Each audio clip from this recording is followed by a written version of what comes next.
जानते हैं कि आखिर क्यों सावन को महीनों का राजा कहते हैं? क्योंकि ये महीना है महादेव का। और इस महीने को राजा कहे भी क्यों ना, पूरी धरती ही हरी भरी हो उठती है तो सावन में कुछ चीज ऐसी हो जाती है जो बेहद लाभकारी है, अत्यंत शुभकारी है। बल्कि सब सिद्ध व्यक्ति सावन में इसी चीज को लगाकर और ज्यादा शक्तियों को पा लेते हैं, क्योंकि सावन में इस चीज का उपयोग बेहद शक्तिशाली माना जाता है।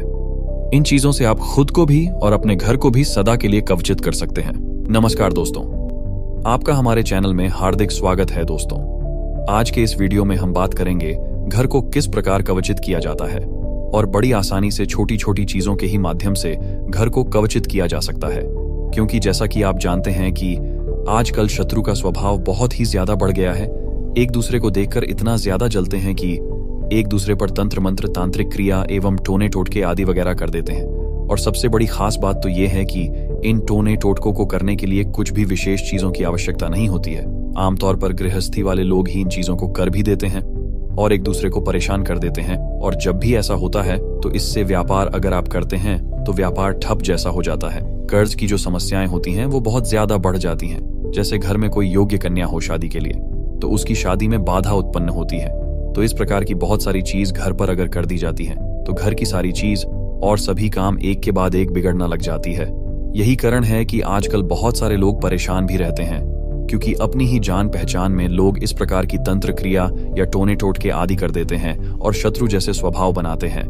तो इस वीडियो में हम विस्तार से आपको बताएंगे कि किस प्रकार घर को कवचित किया जा सकता है कुछ चीजों की सहायता से और पाशुपतास्त्र साधना के एक दुर्लभ और शक्तिशाली प्रयोग से, जिससे घर पर एक कवच सा बन जाता है और बाहर से कोई भी व्यक्ति कुछ भी नहीं कर पाता है। तो जल्दी से वीडियो को लाइक करके कमेंट बॉक्स में ओम नमः शिवाय, हर हर महादेव अवश्य ही लिख दें।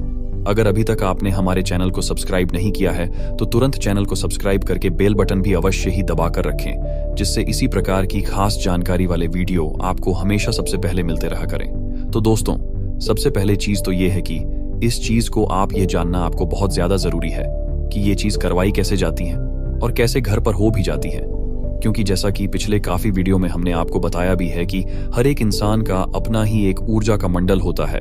7 चक्र उसमें होते हैं और यही 7 चक्र ऊर्जा का मंडल भी बनाते हैं। ये ऊर्जा के मंडल बहुत शक्तिशाली होते हैं। बल्कि अगर आप खास यंत्र की सहायता से किसी भी इंसान को देखेंगे तो उन सभी का एक ऊर्जा मंडल क्षेत्र होता है। बल्कि यह तक कि जितनी भी जीव वस्तुएं हैं उन सभी का एक ऊर्जा मंडल होता है। और पशु इस ऊर्जा के मंडल को अच्छी तरह से देख भी सकते हैं।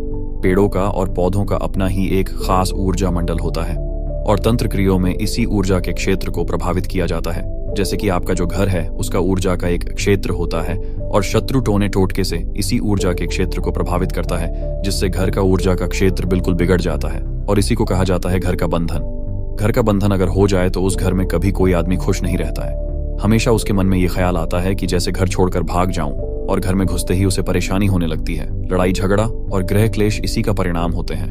और इन प्रकार की चीजों से बचने के लिए ही घर के मुख्य द्वार को पितृ, कुल देवी और कुल देवता का स्थान हमारे आर्षि मुनियों ने बताया है। जिस घर पर कुल देवी, पितृ और कुल देवता घर के मुख्य दरवाजे पर ही बैठे हो तो उस घर का कोई बाल बांका नहीं कर सकता है। शत्रु चाह कर भी कुछ नहीं करा पाता है। आजकल बहुत सारे लोगों को इस बारे में जानकारी नहीं होती है। इस वजह से उनके घर पर कोई भी कुछ भी करवा देता है। और जब ये होता है तो काफी बार ये भी देखने को मिलता है कि घर में कोई ना कोई व्यक्ति इस प्रकार से बीमार पड़ जाता है। जैसे हाई ब्लड प्रेशर हो जाना, अचानक से तबीयत बिगाड़ना, शरीर में हमेशा दर्द होते रहना और सही से नींद ना आना। इसी प्रकार की तरह तरह की बीमारियां उस घर में होने लग जाती हैं, जिससे घर का नुकसान होता है, फजूल खर्च होता है, धन का नुकसान, मान सम्मान का नुकसान, घर की शांति का नुकसान, घर में प्यार का नुकसान। बस नुकसान के बाद नुकसान ही होता चला जाता है। इन चीजों से बचने के लिए कुछ खास बातें पता होना बेहद आवश्यक है। अपने चैनल स्पिरिचुअल ट्री के माध्यम से हम आपको बताएंगे कैसे इन्हीं ठीक कर सकते हैं। हमारे चैनल का उद्देश्य केवल जनहित एवं जन कल्याण है। हम आपके लिए ऐसी ही खास जानकारी से भरे वीडियो लाते ही रहते हैं। इन चीजों से बचने के लिए आपको खड़े वार जैसे कि मंगलवार, गुरुवार और शनिवार को यह प्रयोग करें, क्योंकि यही वार संकट को हारने का यानी कि संकट मोचन का कार्य करते हैं। यह पाशुपतास्त्र साधना का एक महाशक्तिशाली प्रयोग है जो बेहद आसान है और इसी कोई भी कर सकता है। जिस प्रकार पशुपतस्त्र का कोई तोड़ इस दुनिया में नहीं है, बड़े बड़े साधक का यह अस्त्र है, उसी प्रकार का यह प्रयोग कार्य करता है। यह बहुत शक्तिशाली और प्रभावशाली है। जैसे जो लोग साधना करते हैं, नागा साधु हो, आर्षि मुनि हो या फिर किसी भी प्रकार का साधु, वो सब अपने आसपास एक पशुपतस्त्र का घेरा बनाकर रखते हैं और इसी के प्रभाव से बड़े बड़े जंगली जानवर भी उनके पास नहीं आ पाते हैं। शत्रु की तो मजाल क्या है, आप देख सकते हैं कि पशुपतस्त्र उन्हें हर संकट और बीमारी से बचाए रखता है, जंगली जानवर से बचाए रखता है। वह कहीं भी राजा की तरह आते और जाते रहते हैं, श्मशान को या फिर शेर की गुफा। अगर पशुपतस्त्र उनके पास है तो उनसे जंगली जानवर भी डरकर भाग जाता है। यह ताकत केवल पशुपतस्त्र की है। इसी की सहायता से उन्हें अकेले होकर भी डर नहीं लगता है, बल्कि आदमी भीड़ में भी डरा सा और सहमा सा रहता है। यही इस कवच की शक्ति होती है कि अपने साधक को कुछ भी नहीं होने देती है। वैसे तो पाशुपतास्त्र साधना बहुत ही ज्यादा गुप्त है, जो ऐसे ही किसी को नहीं बतानी चाहिए, लेकिन इसके छोटे से प्रयोग को हम निश्चित ही आपको बता देते हैं।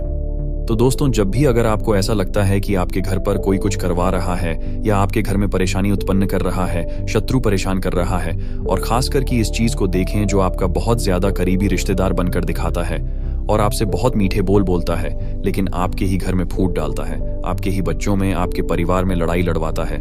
ऐसे करीबी रिश्तेदार बस मुंह पर मीठा बोल बोलकर आपको भड़काने और आपकी जिंदगी कितनी खराब है यही जानने आते हैं। आप उन्हें कुछ बताएंगे तो बस सभी परिवार वालों को वो आपस में भिड़ाने ही आते हैं कि देखो वो कितना गलत और ये कितना गलत, ऐसा बता बताकर वो दिमाग खराब कर देते हैं। ऐसे लोगों से आप बिल्कुल सतर्क रहा करें। ये बात आप समझा करें कि रिश्तेदार कितना ही मीठा बोले, कितना ही आपका बनकर दिखाए, पर है तो वो बाहर का ही आदमी ना, तो आप बिल्कुल सतर्क रहा करें। ये सब इसलिए ऐसा करते हैं क्योंकि ये लोग आपको बेइज्जत देखना चाहते हैं, आपको बिल्कुल लाचारी जैसा देखना चाहते हैं। आपके बच्चे किसी काम के नहीं हैं, इस प्रकार बस देखना चाहते हैं। आपके घर के लोग आपके किसी काम के नहीं हैं, इस प्रकार देखना चाहते हैं। तो अगर कोई भी बाहर का व्यक्ति आपको अपने परिवार के खिलाफ भड़काता है, आपका दोस्त और हितैषी बनता है, तो आपको तुरंत समझ जाना चाहिए कि यही सबसे बड़ा दुश्मन है, यही बस चोर है और यही दोषी भी है।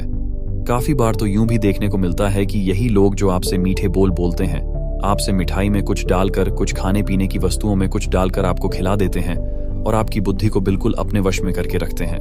और कई बार तो यूं भी होता है कि व्यक्ति इतना वश में हो जाता है कि इन्हीं लोगों से बहुत ज्यादा प्रेम करने लग जाता है, इन्हीं को देखकर खुश होने लग जाता है और अपने परिवार और अपने बच्चों से नफरत करने लग जाता है। यही बस बुद्धि का बंधन है जो बिल्कुल पता नहीं लगता। वरना कौन इतना नालायक है इस दुनिया में जो अपने बच्चों को देखकर नफरत करे। तो इस बात को आप ध्यान रखा करें। और इस चीज को खुद देखने के लिए आप यह भी कर सकते हैं कि जब भी वह व्यक्ति अगर आपके घर में आता है तो आप एक साफ कागजी नींबू, बिल्कुल दाग रहित नींबू लेकर आ जाए और जहां पर उसके पैर पड़े हो वहां की मिट्टी थोड़ी सी निकाल ले और उठा ले, और उसके बाद ही किसी गमले में या घर पर गड्ढा खोदकर, अपने घर में ही आपको गड्ढा खोदना है या गमले में रखा जा सकता है। अगर आप गड्ढा नहीं खोद सकते हैं तब गमले में करें। वैसे अगर गड्ढा खोद के घर में अगर इस प्रकार किया जाता है तो तुरंत वह व्यक्ति पकड़ में आ जाता है।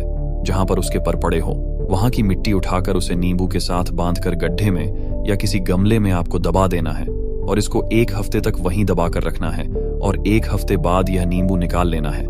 वैसे बस 5 दिन बाद इसे निकाल सकते हैं आप। और यह देखें कि अगर वह नींबू लाल पड़ता है तो आप समझ जाए कि यही व्यक्ति कुछ ना कुछ करवा रहा है। और जब आपको इस प्रकार पता लग जाता है तो उसे व्यक्ति से बिल्कुल भी आपको डिस्कस नहीं करना है, क्योंकि अगर आप डिस्कस करते हैं तो वो और ज्यादा स्ट्रॉन्ग क्रिया को करवाता है और पहले से जो उसने कुछ क्रियाएं करवाई हुई हैं वो फिर आप काट नहीं पाते हैं। तो इस चीज से आप जान सकते हैं कि आप या आपके घर पर हुआ है कि नहीं हुआ है। और अगर वह व्यक्ति अगर आपके घर में नहीं आता है, आपको ये डर लगता है कि तंत्र क्रियाएं आपके घर में हो गई है, तो इसी प्रयोग से आप ये भी जान सकते हैं कि आपके घर पर बुरे शक्तियों का प्रभाव है कि नहीं है। ऐसे ही नींबू लेकर सभी लोगों के ऊपर से 21 बार उतार कर किसी भी गड्ढे में, घर में ही किसी भी गमले में इसे दबाकर आप खुद चेक करके देखें। अगर यह लाल पड़ जाता है तो आप तुरंत समझ जाइए कि घर पर तंत्र हुआ है। अब इससे बचाने के लिए आप ये कर सकते हैं कि किसी भी खड़े वार पर आप नीम के पत्ते ले आइए और इन पत्तों की राख को तैयार कर लेना, अर्थात इनको जलाकर इनकी भस्म को तैयार कर लेना और मंगलवार के दिन व्रत रख लेना अगर हो सके तो, वरना वैसे भी कर सकते हैं। घर का मुखिया अगर इस व्रत को रखते हुए प्रयोग करे तो ज्यादा प्रचंड रूप से प्रयोग होता है। नीम के पत्तों की राख बनाकर आपको अपने घर के ही शिवलिंग पर इसका लेप पूरे शिवलिंग पर करना है। नीम के पेड़ की जो तासीर होती है वह अंदर से ठंडी होती है। शिवलिंग पर इस प्रकार लेप करने के पश्चात पूरे दिन उसे लेप को वहीं पर लगाए रखना है और अगले दिन इस लेप को थोड़ा थोड़ा करके निकाल लेना है, यानी कि बिल्कुल सावधानी पूर्वक निकाल लेना है जिससे शिवलिंग को कोई नुकसान ना पहुंचे। और उसके बाद अपने घर के मुख्य द्वार पर इसी भस्म से ओम नमः शिवाय को लिख देना है और एक स्वस्तिक बना देना है।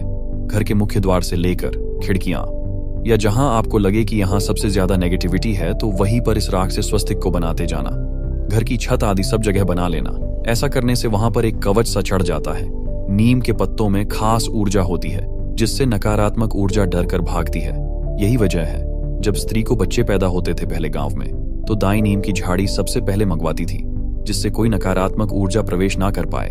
नागा साधु तो आपने देखे ही होंगे, वो इसी प्रकार की भस्म से शरीर पर लगाए रहते हैं। तो इस प्रकार अगर नीम की राख अर्थात भस्म बनाकर महादेव को अर्पित की जाए, खासकर खड़े वार जैसे कि मंगलवार, शनिवार और गुरुवार पर, तो यह संकट मोचन का कार्य करती है। ऐसा करने से घर बिल्कुल कवचित हो जाता है। बस ये ध्यान रखिए कि यह प्रयोग बस हर 15 दिन में दोहराते रहे, क्योंकि 15 दिन बाद कवच थोड़ा ढीला सा पड़ जाता है। तो फिर आप दोबारा इसे ऐसे ही कर सकते हैं, क्योंकि ये बहुत सरल है, इसमें ज्यादा कुछ नहीं करना पड़ता और ईजिली घर कवचित हो जाता है। इस वीडियो को आप शेयर जरूर करिएगा जिससे आपको पुण्य की प्राप्ति हो सके और जन कल्याण हो सके। धन्यवाद। हर हर महादेव। जय गुरुदेव।